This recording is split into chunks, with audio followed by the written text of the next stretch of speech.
Hi, this is Len Furman, the sports time traveler, with an episode I'm very excited about. It's titled March Mania Double Final Fours. The sports time traveler covers both the 1964 and 1974 Final Fours. Kansas City and Greensboro, March 27, 1964 and March 27, 1974. The sports time traveler is back from both the 1964 and 1974 NCAA men's Final Fours. Following two Final Fours back to back is more than just March Madness, it's March Mania. It was an experience I just have to share with you. But first, I want to start with a quick shout out to a friend. Before I dive into my report on these two incredible virtual trips back in time, I would like to give a shout out to my friend John Keselica. John is a huge sports fan and a loyal reader of the Sports Time Traveler.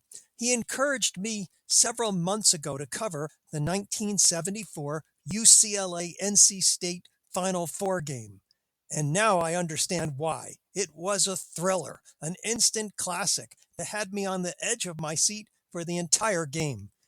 John, I'm hoping next March we can finally celebrate March Madness together by going to a Mets game in Port St. Lucie.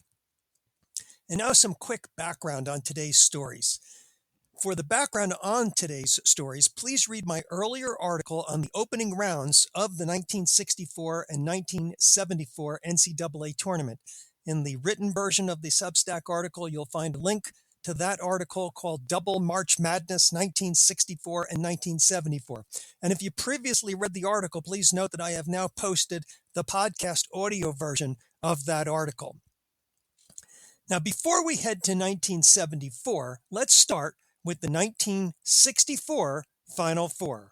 This is a story that is every bit as exciting as the 1974 contest, and it also contains a totally unexpected Hollywood-style twist at the end. So let's go back now to the 1964 Final Four.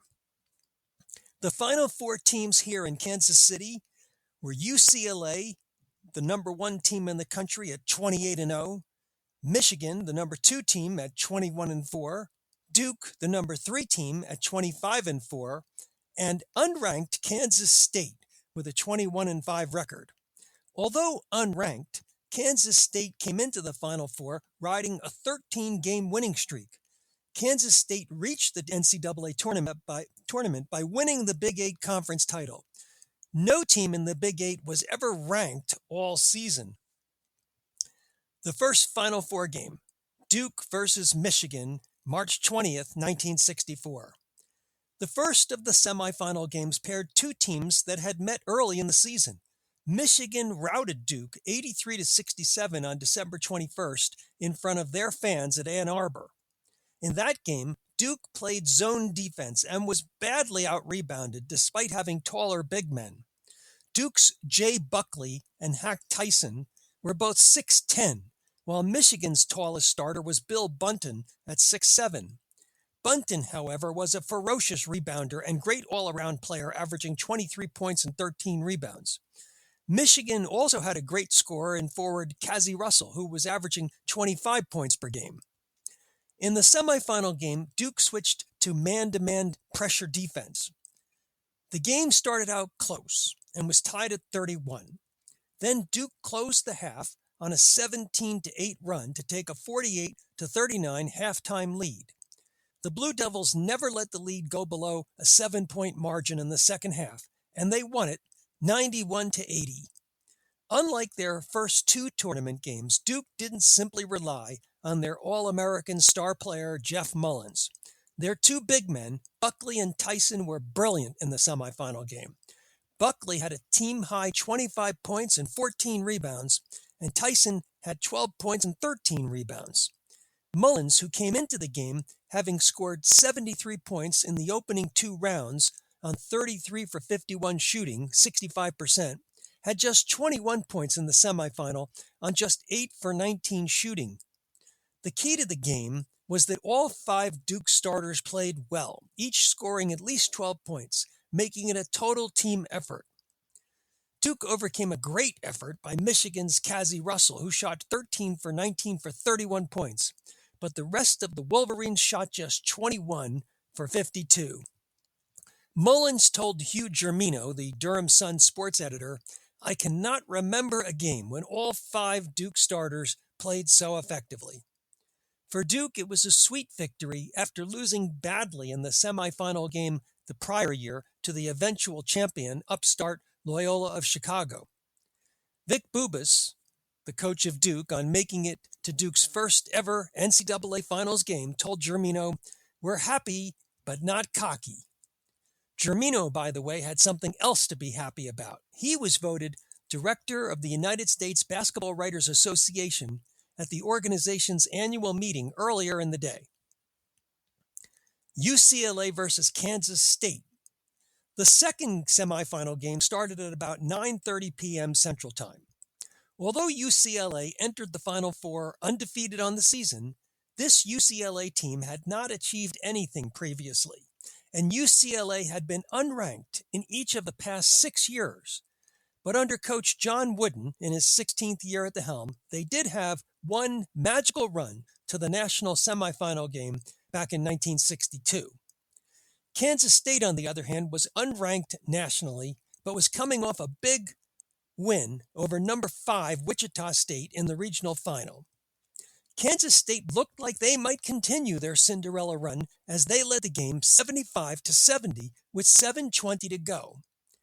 At that point, UCLA's Walt Hazzard, the National Player of the Year, and forward Keith Erickson, who was having his best game of the year, combined to tie the game at 75 with 6:26 to go, and timeout was called by K-State. But the timeout backfired on the Wildcats. The UCLA Bruins got an unexpected boost. The UCLA cheerleaders finally made it to the arena after their plane had been delayed from Los Angeles. Jeff Prue described the scene in the Los Angeles Times.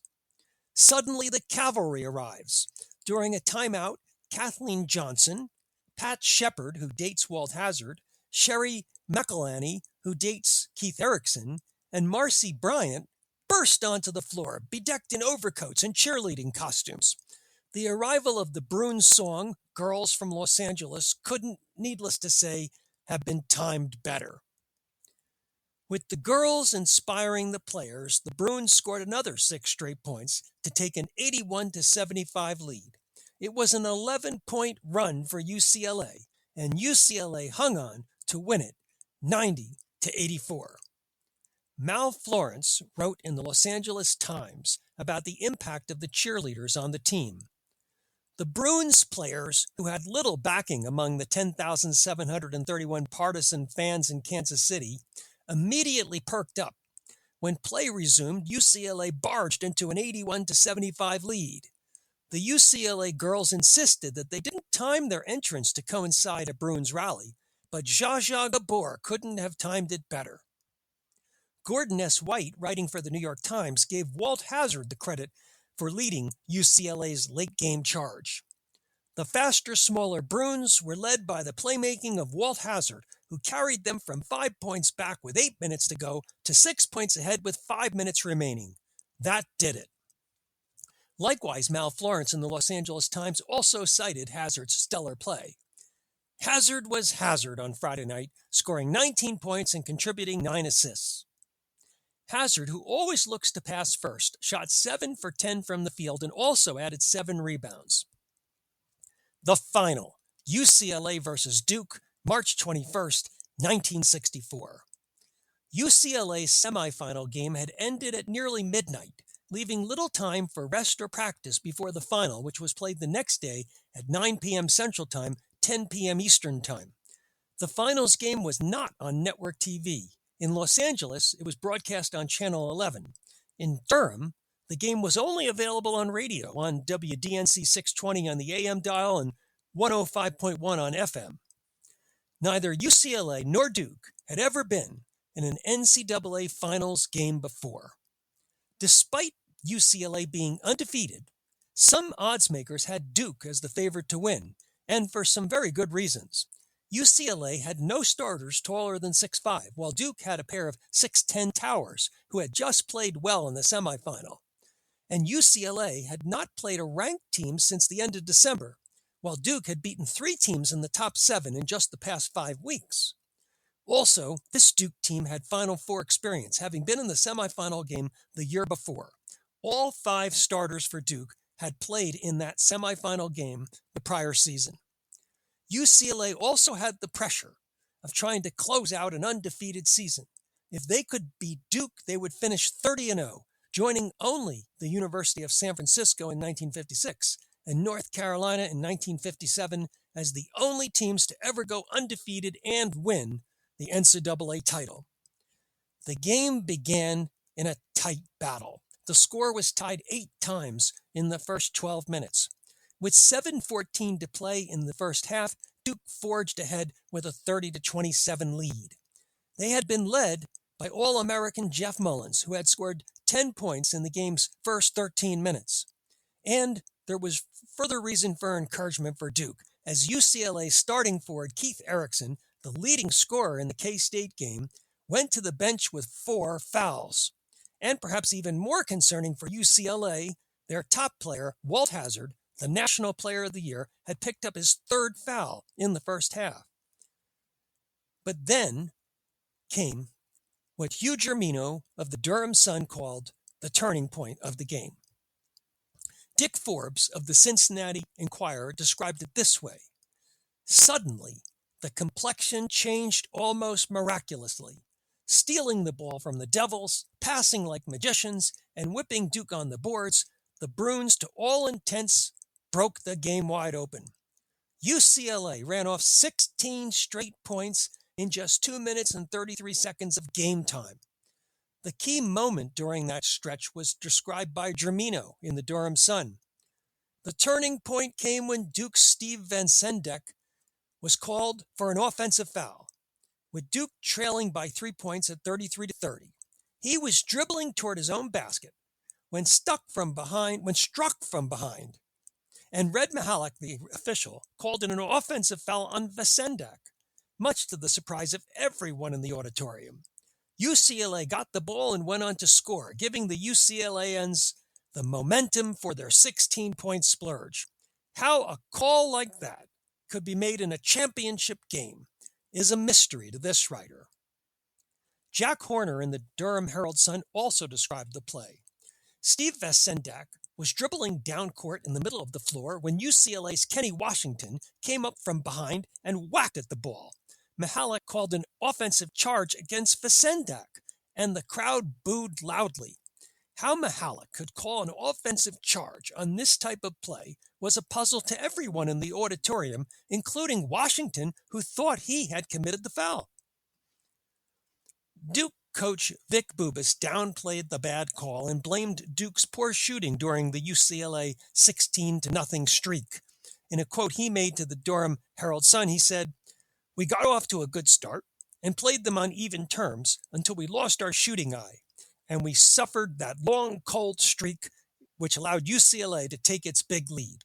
In fact, Duke missed 10 straight shots during UCLA's spurt." Bubas also told the Kansas City Star, "They rattled us with their zone press, and we lost our poise. I thought we could beat their zone press, but it upset us." The 16 straight points gave UCLA a commanding 43-30 lead. The Blue Devils were jittery after the UCLA run, but they were not finished. Jeff Mullins made 4 straight long outside shots to pull Duke within 45-38. That gave Mullins 18 first-half points. However, UCLA then closed the first half with a 5-0 run, as Hazzard made a 3-point play with 1:50 left in the half, and then, after UCLA got a defensive rebound, they stalled for almost the final 90 seconds of the half, leaving just a second for Gail Goodrich to score a buzzer beater. UCLA led 50-38 at the end of the first half.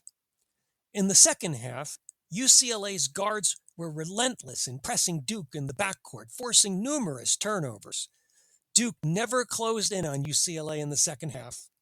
The Los Angeles Times described the Duke team in the second half as dazed dumbfounded and defeated. Mullins, the leading scorer in the entire tournament, had just 4 points in the second half for Duke. The UCLA Bruins won it 98-83, delivering the first NCAA title to UCLA and their 16-year coach, John Wooden. UCLA had forced Duke into 29 turnovers, and despite their much smaller stature, with no player over 6'5", the Bruins out-rebounded the Blue Devils 51-44. Walt Hazzard was named the tournament MVP, even though he was the lowest scorer on the all-tournament team and only scored 11 points in the final. His impact on the game was felt in many ways beyond just scoring. Duke's All-American Jeff Mullins said UCLA was the best team he had ever played against and gave credit to Hazzard in an interview in the Kansas City Star. He makes them go.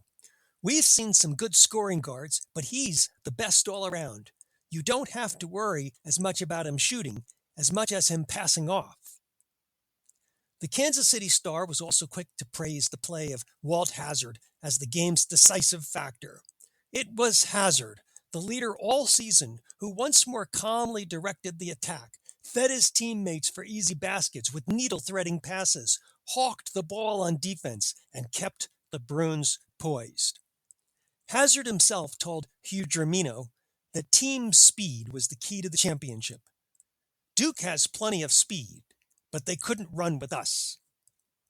Another hero for the Bruins was sophomore Kenny Washington, who came in when Erickson went out with 4 fouls in the first half. Washington, who was playing forward at just 6 feet 3 inches, scored 26 points on 11 for 16 shooting and had a game-high 12 rebounds. Hazzard's backcourt mate Gail Goodrich was the high scorer in the game with 27.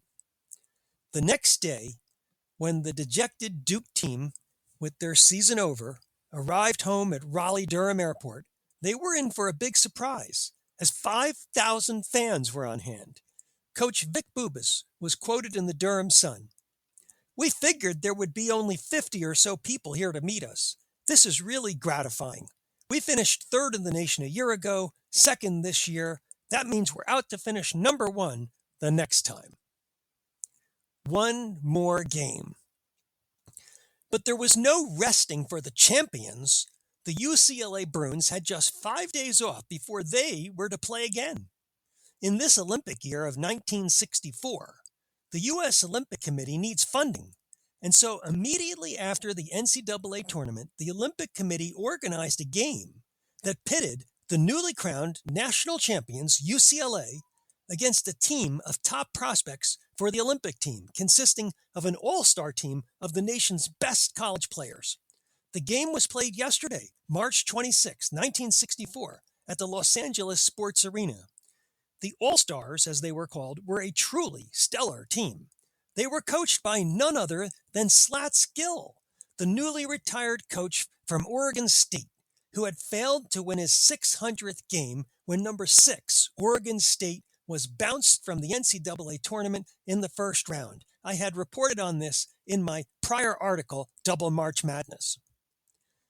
The All-Star team included the following players: Bill Bradley from Princeton, averaging 33 points a game. Dave Stallworth from Wichita, averaging 26 points a game. Mel Counts from Oregon State, averaging 27 points a game. Wally Jones of Villanova, averaging 21 points a game. Howard Comives of Bowling Green, averaging 36 points per game. He was the leading scorer in college basketball in 1964. Fred Hetzel of Davidson, averaging 27 points per game. And Paul Silas of Creighton, averaging 19 points per game. Jeff Mullins of Duke was also on the team. And Cassie Russell of Michigan was named to the team but could not play due to injury. The game was billed as UCLA versus the All-Stars. The Los Angeles Times sports section from this morning ran the following headline about the game: UCLA plays just for fun, loses 86-72. The Bruins were no match for the All-Stars, and John Wooden took out his starters with 8 minutes to play in the game. Containing Duke's big men was one thing, but Wooden's team had no answer for the 7-footer Mel Counts. Counts finished with game highs of 20 points on 10 for 15 shooting and 12 rebounds. Jeff Mullins' shooting eye returned as he was 8 for 12 in the game for 18 points to be the game's second leading scorer. And so Slats Gill got his 600th win, although it wasn't official. In the Salem Journal in Oregon today, the story of the game started with this. Coach Slats Gill had his basketball victory over UCLA yesterday, even though it isn't the one he wanted the most. And just like Slats Gill, Jeff Mullins of Duke also won a game against UCLA just 5 days after he had lost to them in the NCAA final. And now, let's jump ahead to 1974. The Final Four teams here in Greensboro were number 1, NC State, 29-1. Number 2, UCLA, 25-3. Number 7, Marquette, 26-4.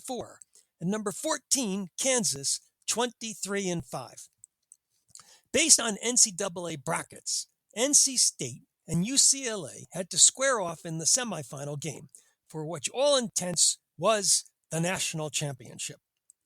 In the first semifinal game on March 23, 1974, Marquette disposed of Kansas 64-51, with Maurice Lucas leading the way for Marquette with 18 points and 14 rebounds, and also 4 blocks on 7 for 11 shooting.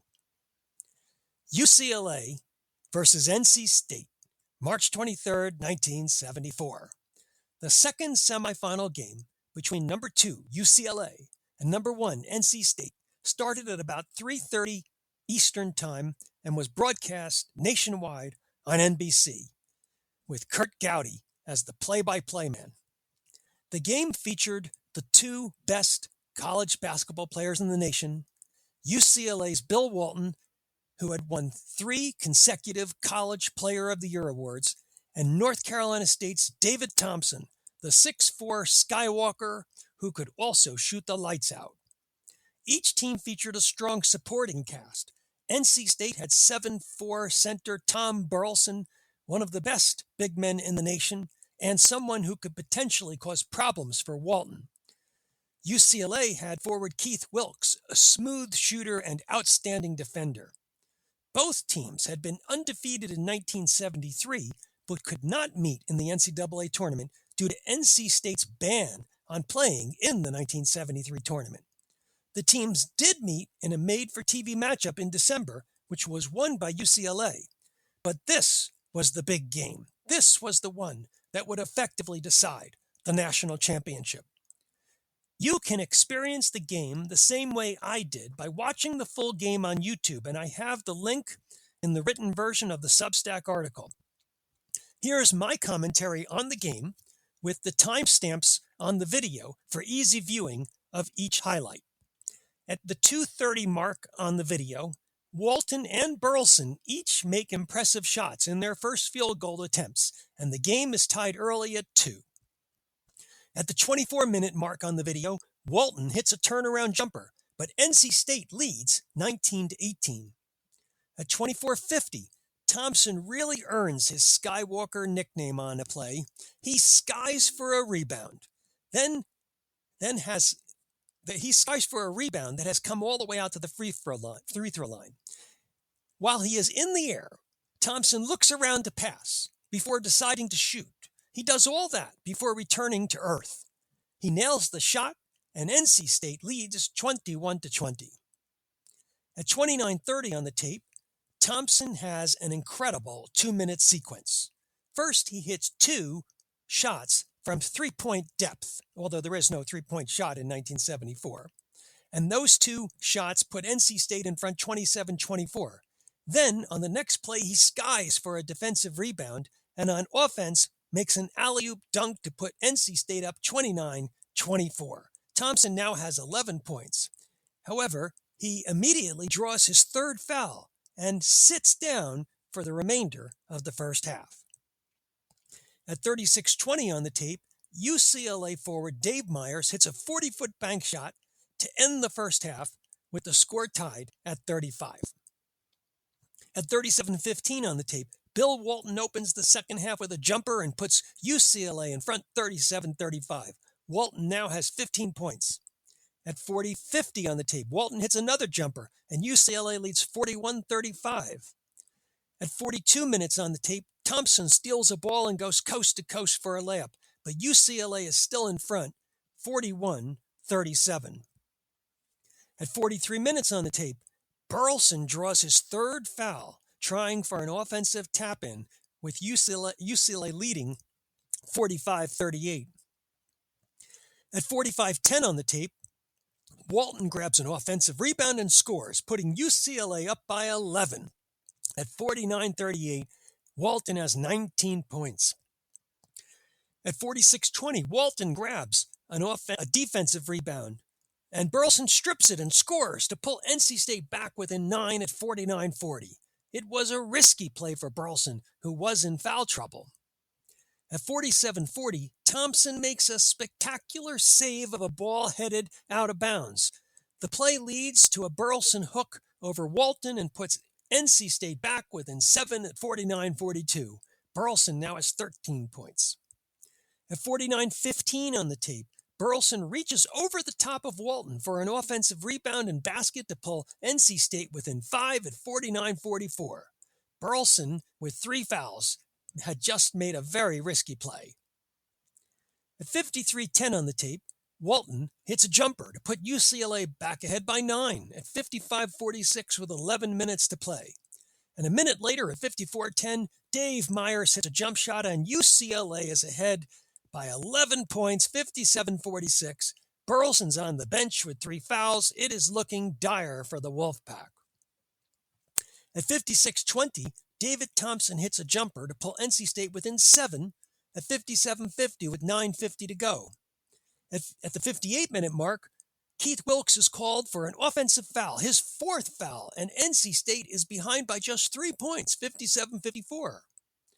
At 1:03 on the tape, an hour and 3 minutes, Thompson hits a long corner jumper that pulls the Wolfpack within 1 at 59-58. Thompson now has 17 points.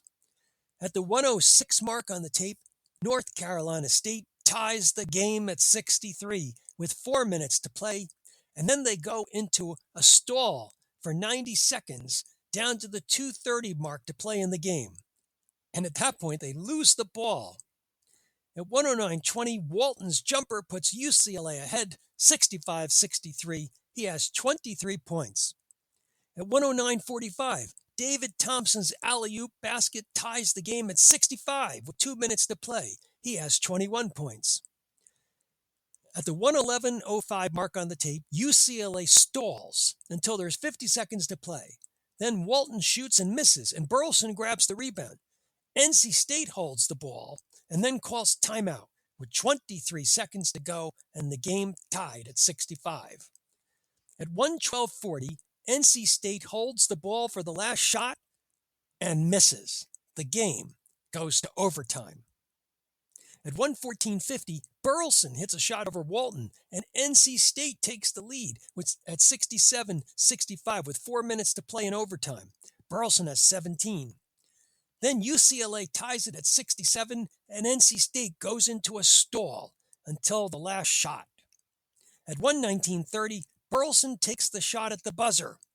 He misses, and the game goes to double overtime. At 1:20:30 on the tape, Burleson draws his 4th foul early in the second overtime. Walton's free throws put UCLA up 69-67 with 4:30 to play. Walton now has 25 points. At 1:22:10, Walton hits a sensational fall-away jumper to give UCLA a 4-point lead at 71-67 with 3:40 to play in the game. Walton has 27 points. At 1:22:40, UCLA goes up by 7 points, 74-67 on a Wilkes basket and foul shot. Again, it looks bleak for the Wolfpack. At 1:24:50, Thompson tips in his own missed jump shot and pulls NC State within 4 at 75-71. Thompson has 23. At 1:26:35, NC State misses a shot, and Bill Walton has everyone blocked out for the rebound. But Burleson comes over the top and tips the ball in. It could easily have been called as Burleson's fifth foul. Instead, North Carolina State has pulled within 2 at 75-73. At 1:29 on the tape, Myers misses the front end of a 1-and-1. Thompson makes a great play to grab the rebound over Bill Walton. Then on the other end of the court, Thompson hits the go-ahead jumper. NC State leads 76-75 with 45 seconds to play. At 1:31 on the tape, Thompson hits his foul shots after Wilkes fouls out to put NC State up 78-75 with 30 seconds to play.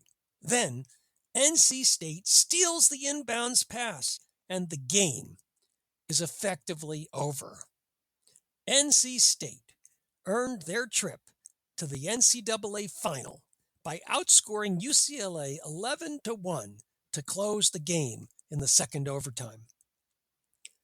And in a formality, 2 days later, NC State won the NCAA crown 76-64 over Marquette.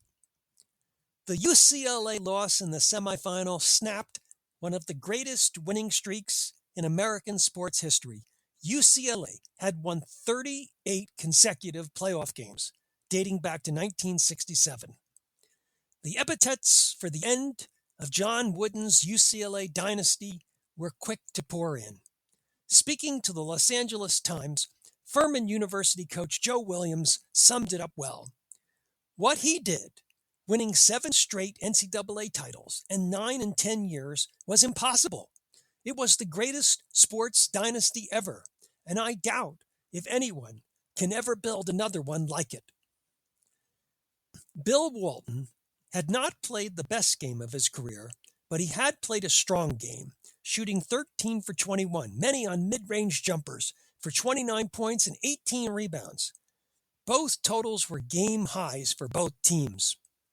David Thompson had been brilliant for North Carolina State, scoring 28 points on many long outside shots and grabbing 10 rebounds. Burleson had a solid game for NC State with 20 points and 14 rebounds, playing against the best center in the country.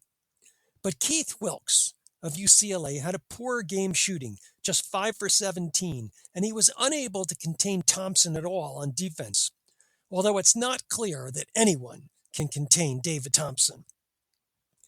There was some immediate speculation that the game was the last one of Bill Walton's storied college career, which is perhaps the greatest college career of any men's basketball player.